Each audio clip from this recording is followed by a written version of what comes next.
Oh, it's just come on 5 o'clock and it has been quite a cold night, -3 degrees, and I think we'll wait for the sun to come up and then we'll glass some of these faces that are underneath us. Have a bit of a poke around, make the best of a pretty cold situation.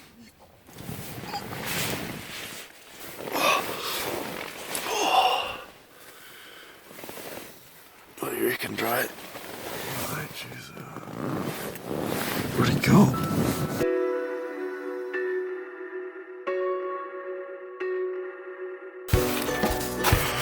As usual, we were up an hour before first light to start breakfast preparations and to melt snow for our water bladders. Today was going to be a big first day, and as seasoned alpine hunters, we can assure you that it was bone-chillingly cold, particularly for Australian standards.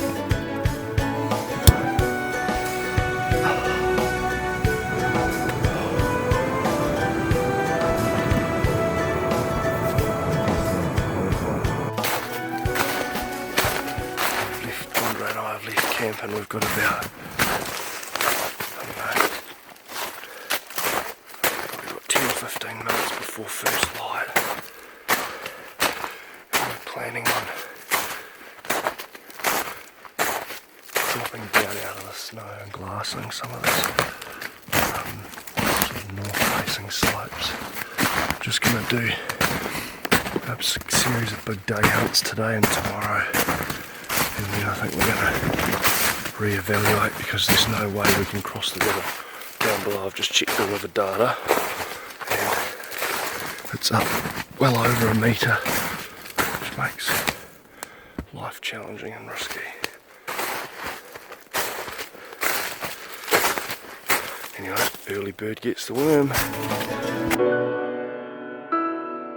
With below freezing level conditions during the night, the wet layer of snow from the previous day had formed a hard crust that was alarmingly noisy to walk through. But on the upside, we were blessed with unimpeded morning sunshine and a chorus of Australian birds that added atmosphere to an already stunning scene.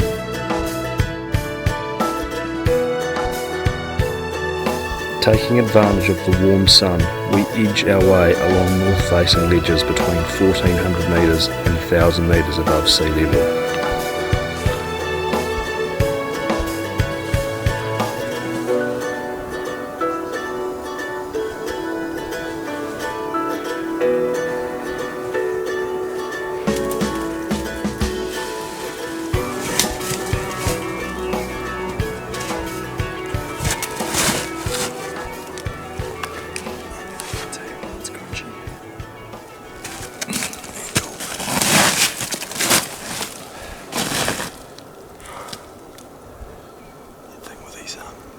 Sun though.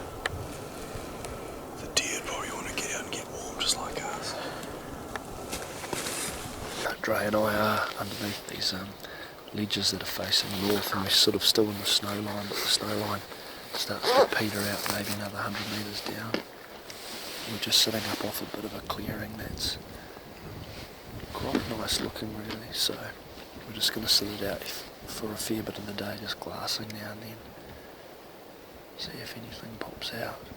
There's another series of faces off to my right, which is worth checking out. The wind's kind of coming in our face from the west-northwest. Camp's up behind us in the snow.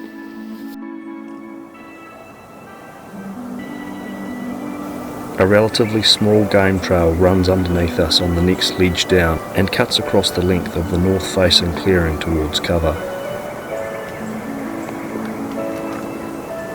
And while glassing, I tell Andre about all the country that Dirk and I had covered in late May and the abundance of sign, openly acknowledging the unanswered questions that I still have about the whereabouts of those wily old alpine stags.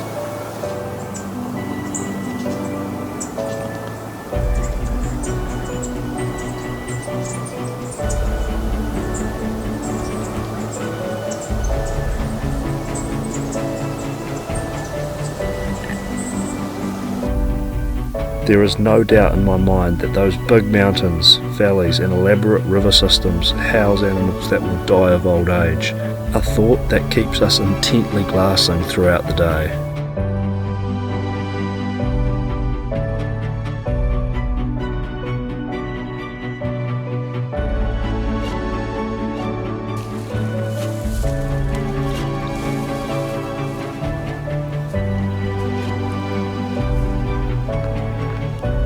Andre and I were both using the Garmin InReach GPS technology.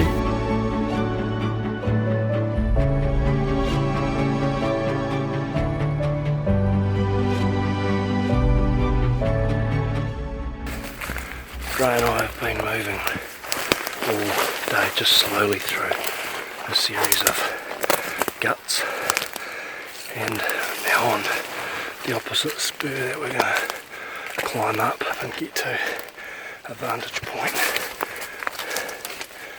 where we can do some glassing on last light. Nice little spot down here, glassing into this ledge.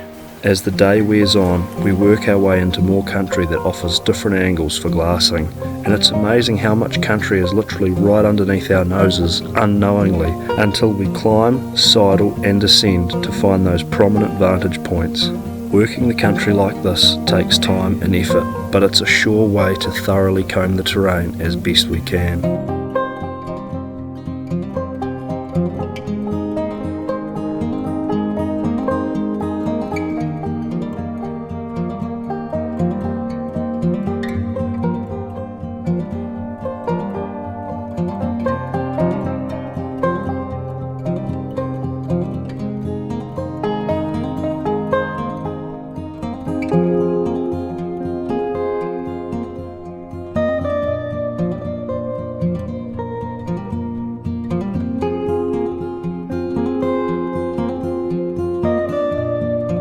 The day wears on, and yet there are several gullies to sidle and climb back through to camp, careful not to find ourselves in a steep and dangerous predicament in the brutally cold conditions.